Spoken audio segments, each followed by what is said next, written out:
kuzaliwa kwake, aliketishwa kwenye lango la hekalu apate kuomba fedha kwa wale waendao hekaluni.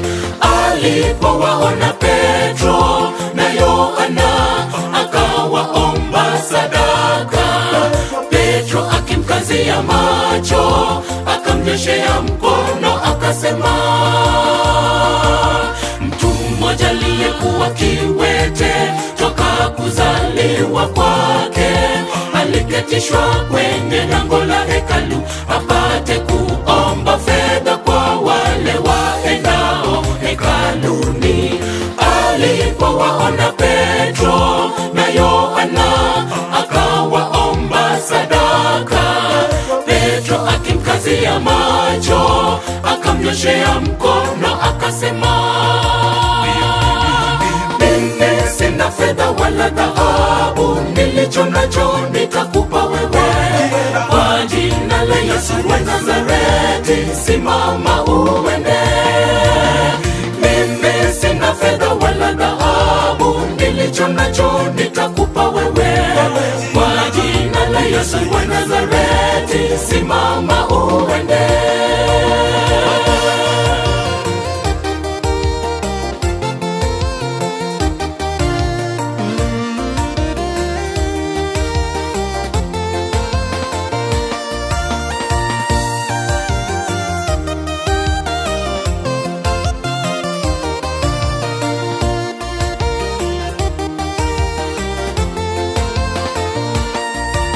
Sisi wa Kristo tuliokombolewa kwa damu yake Yesu Kristo, tumepewa mamlaka kwa jina lake, tupate kutenda yaliyo mema kwa wale wanaohitaji.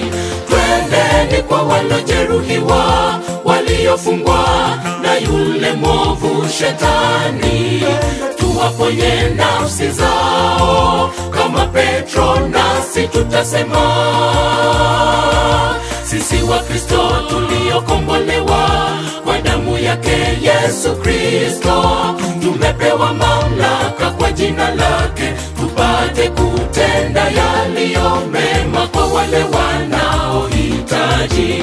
Twendeni kwa walojeruhiwa, waliofungwa na yule mwovu Shetani, tuwaponye nafsi zao kama Petro, nasi tutasema.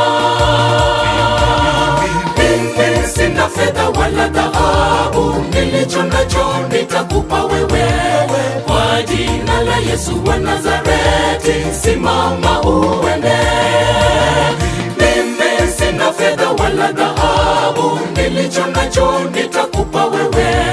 Kwa jina la Yesu wa Nazareti, simama uende.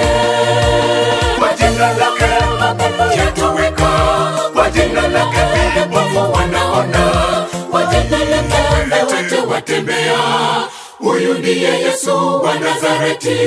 Kwa jina lake mapepo yatoweka, kwa jina lake vipofu wanaona, kwa jina lake viwete watembea. Huyu ndiye Yesu wa Nazareti. Mimi sina fedha wala dhahabu, nilicho nacho nitakupa wewe. Kwa jina la Yesu wa Nazareti, simama uende. Mimi sina fedha wala dhahabu, nilicho nacho nitakupa wewe. Kwa jina la Yesu wa Nazareti, simama